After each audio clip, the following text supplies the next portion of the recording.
sem se pripravil, zdaj sem ravno v izpitih in tako da bom poskušal se približno malo povedati članek, ki smo ga pisali že skoraj leto nazaj.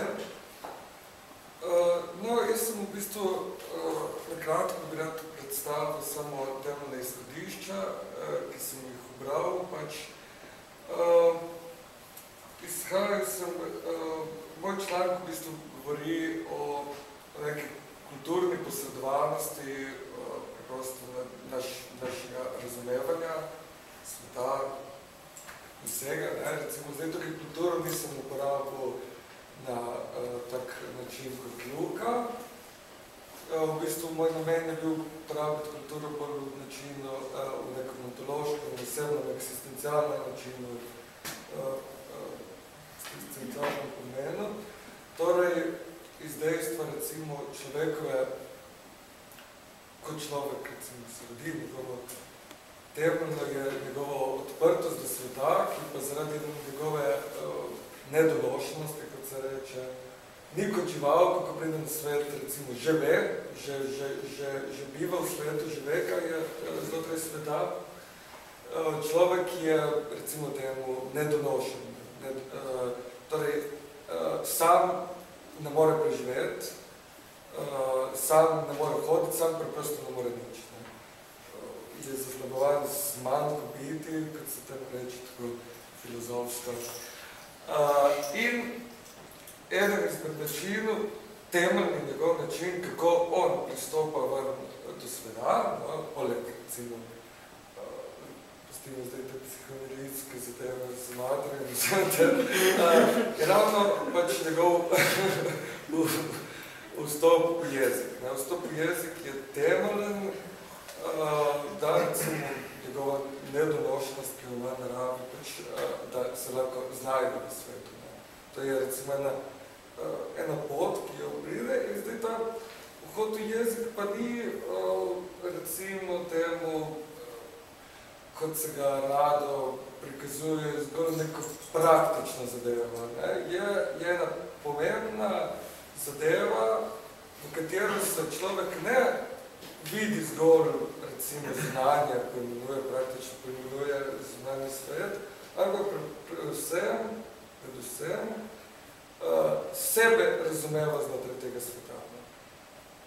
Zdaj, to razumevanje sebe se zgodi, recimo, skozi neke pojme, kateri praktično gledano, recimo znanstveno gledano, ali pa objektivno, torej iz pogleda nekega objekta, kateri ni človek,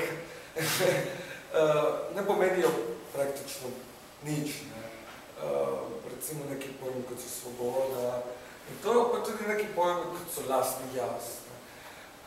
In tukaj pa recimo vidimo neko različno, neko temeljno razliko znotraj kultur, kateri skozi pojme, ki so sebi lastni kulturi, se človek tudi drugače razume.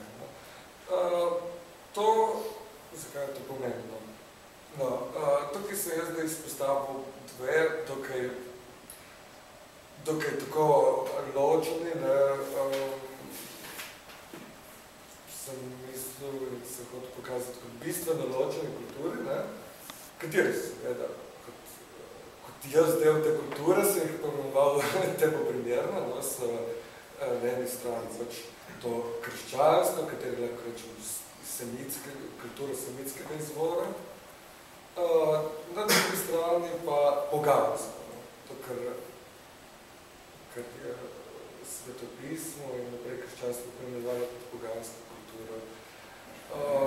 In kaj je pomembno, kaj je temeljna razlika od teh dveh? Ne? Tukaj sem jaz zdaj šel preko nekih religioloških pogledov, tudi tako. Do temeljne razlike, kaj me v bistvu sploh zares zanimalo, pojma osebe, pojma človeka in njegovega položaja znotraj njega. Če recimo, zdaj bom podal samo par primerov, drugo si članek izgledam razumeti. Pomembno je, recimo, v tem poganski svet, recimo na primeru hinduizma, sem najbolj pokazal, je ta svet kot prvo je prikazan kot večer, kot ne svet, ampak to, kar biva na svetu, to, kar je na svetu, materija, vse, kar je večno, je vedno nastavljeno. In miti, ponavadi so to zgodni miti, recimo teh religij, recimo hinduizm, je to zelo v prvem obdobju, imamo zmerite mite o stvarjenju, ni ravno stvarjenje, je o ureditvi tega sveta.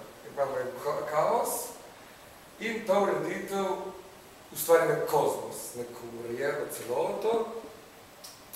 Ponavadi se to zgodi znotraj nekih grobih posegov, z nekih vojn, recimo imamo primere v hinduizmu, imamo razsekanje enega moškega, ki potem razsekajo je dal vsako na svoje mesto, torej iz nekega kaosa, nekega bitja se je presekalo in naredilo kasni sistem. Ne?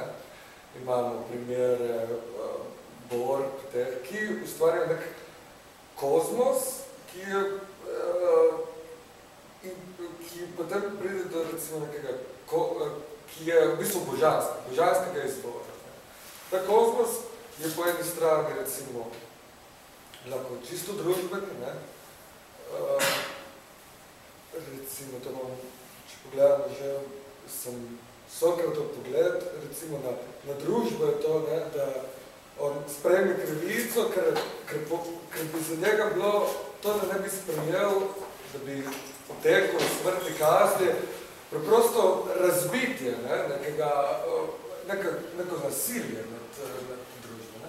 Po drugi strani pa imamo recimo bolj ta filozofski pogled, bi rekli, na celo stvarstvo. Celo stvarstvo je kozmos, en organizem, ne.